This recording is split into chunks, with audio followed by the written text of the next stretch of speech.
What's up mga brad? No? Kumusta kayong lahat? Ako pala si Julpris Lastimosa and this is Lastimosa Vlog. No? Ang pag-uusapan natin ngayon mga kaibigan ay tungkol sa lumalaganap sa social media. No? At bakit ko ginawa tong video na to mga kaibigan? Gusto ko lang ipabot sa inyo na kasi malapit ng January at malapit ng 2021 at si YouTube magbabago na daw. Yun ang kumakalat ngayon sa social media, no? At dahil nga marami sa atin na katulad yung mga small YouTuber, no, gusto ring makamit or makuha kagad yung requirements ni YouTube. At ito mga kaibigan, ginawa ko to kasi may good news ako sa inyo. At bakit ko na-reach yung 1,000 subscriber at 4,000 watch hour within 2 months. Siguro kasi may mga sikreto dyan mga kaibigan.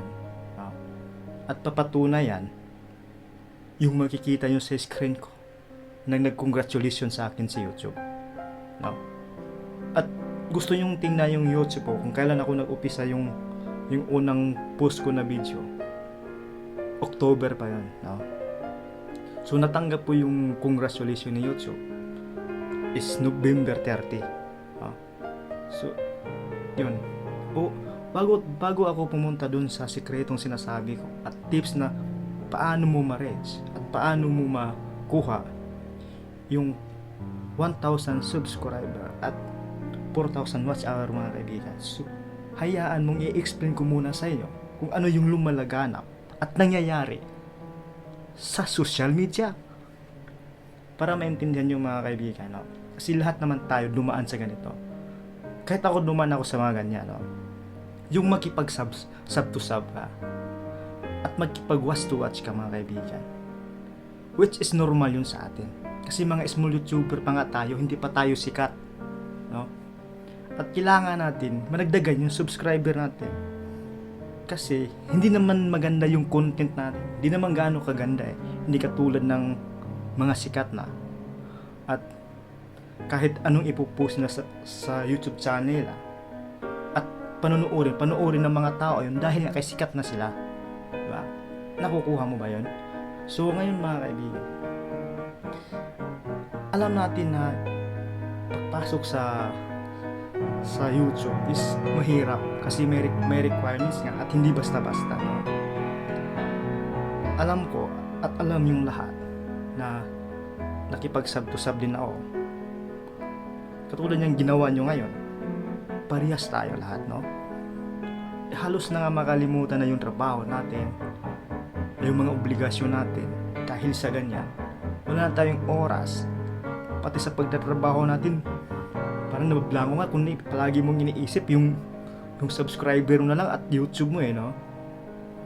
At una mga kaibigan, ito yung pinaka-laking senaryo. Nakipag-sub to sub ka, halos buong gabi mong ginawa yun. At pagkatapos, pag kinabukasan, puta na spam lahat brad, no?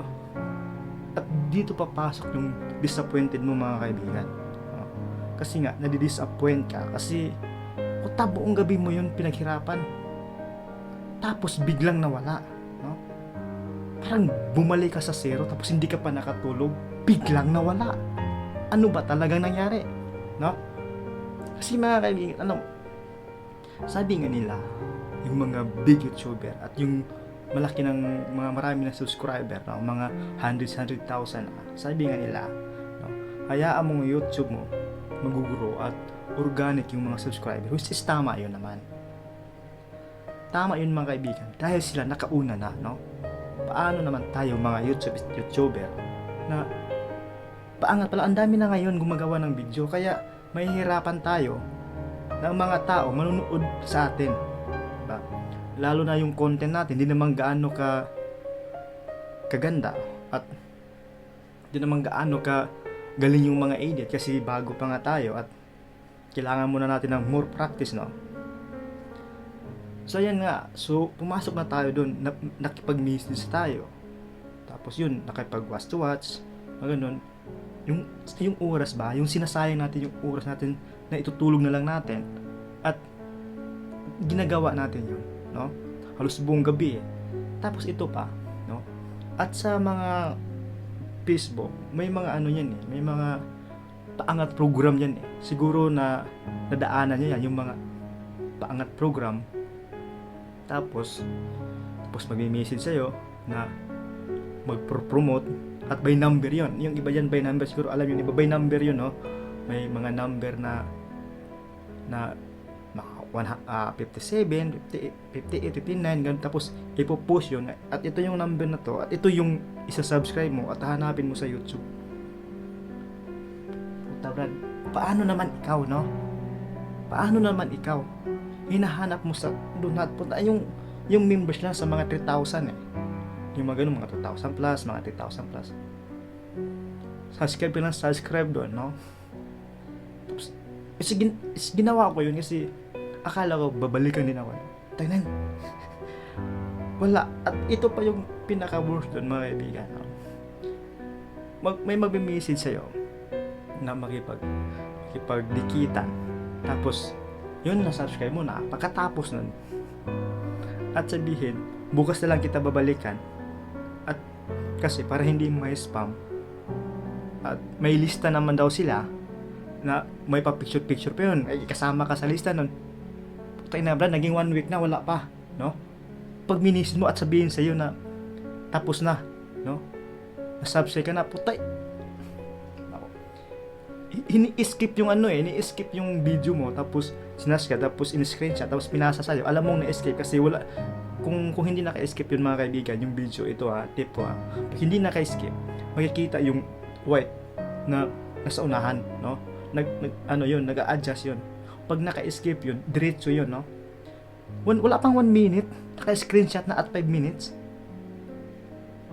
At ito pa, mga kaibigan, no? Yung magmi-message sa'yo na tapos na i-spam ka at mag-message ka bakit na-i-spam yung ano mo.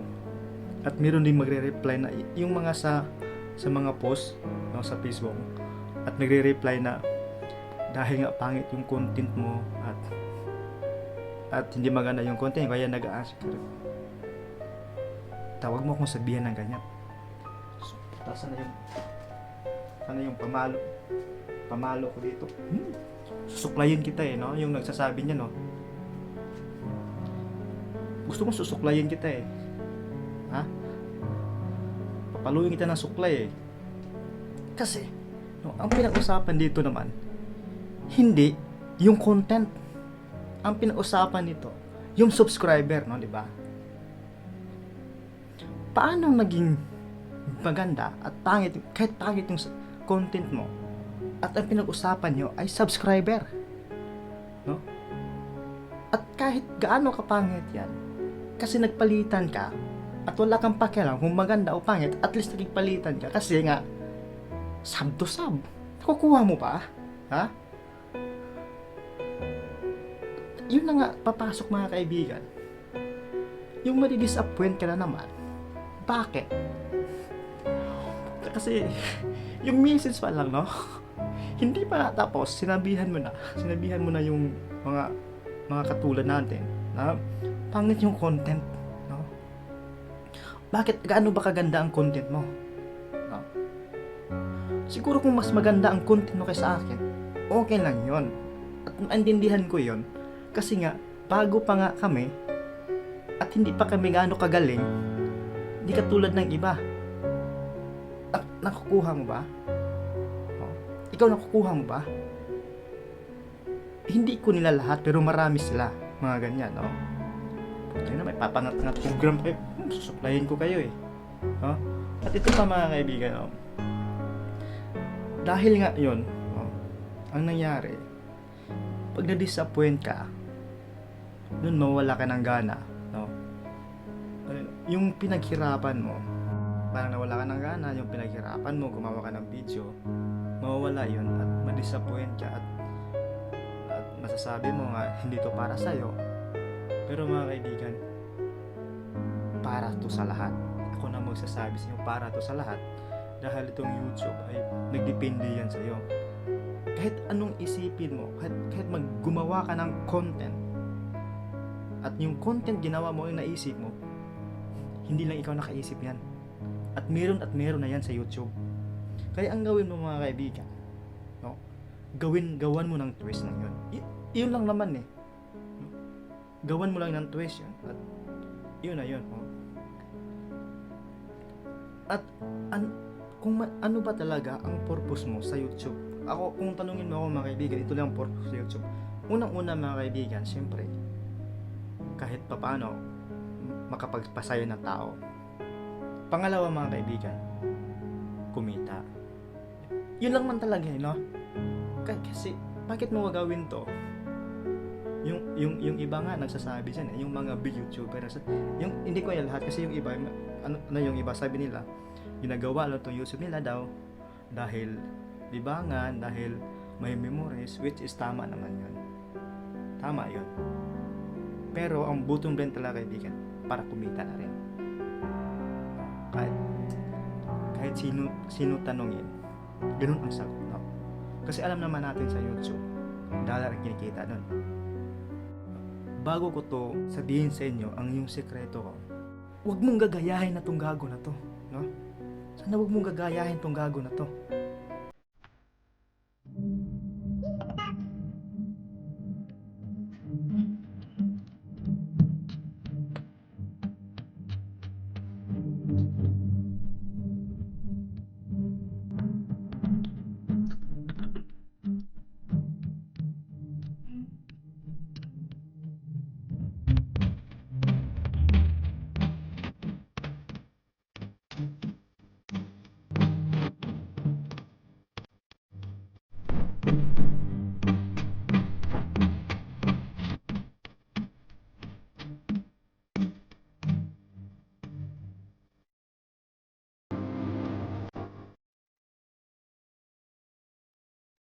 Huwag mo tong gagayahin.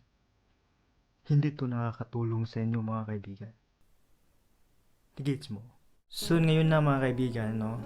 Sasabihin ko na, please like, comment, and subscribe first, no? Sasabihin ko na ano yung sikreto nga sinasabi ko mga kaibigan at bakit na-monetize ako within 2 months, no?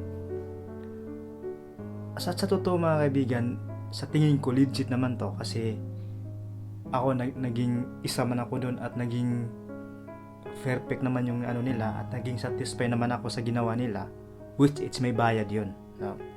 May mga boosting, no? Yung nagpa-boosting, no? Yung nagpaangat sila ng subscriber at watch hour, at sila nang bahala at magbabayad ka. May mga client sila na sila na yung bahala sa YouTube, sa ano mo, sa video mo at ipapangat yung ano mo, yung subscriber.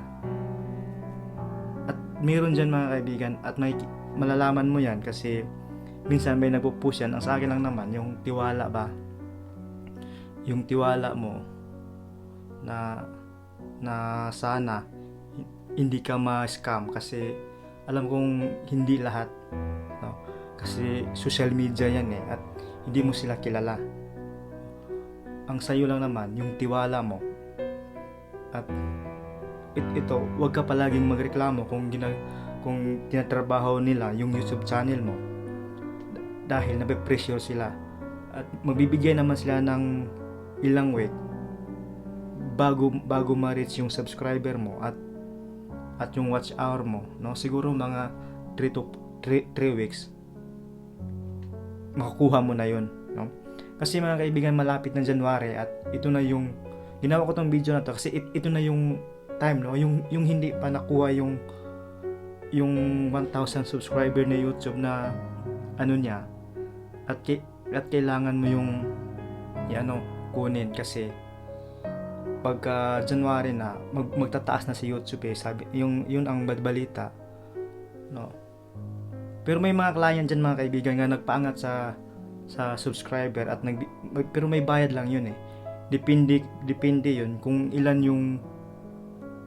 yung kukunin mong subscriber at ilang yung watch hour, basta may bayad yun. Nagda-dropping din yun pero okay lang naman mag-dropping kasi pinapalitan naman nila, no?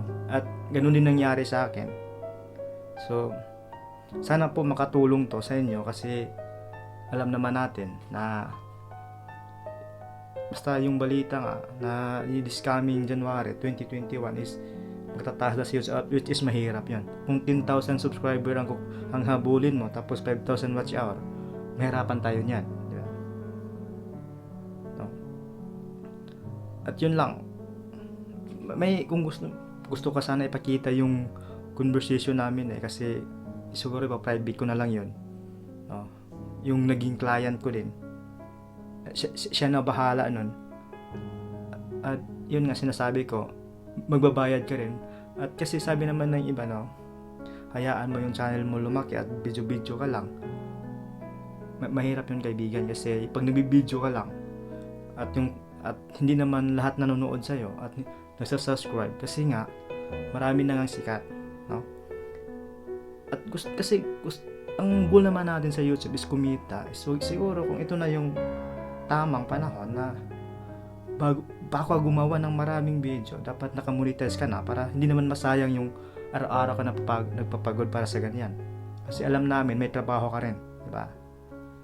So hanggang dito na lang tatapusin ko tong video na to, at sana nagustuhan nyo at may nakuha po kayo, no? Uulitin ko, please like, comment, and subscribe, at bye-bye.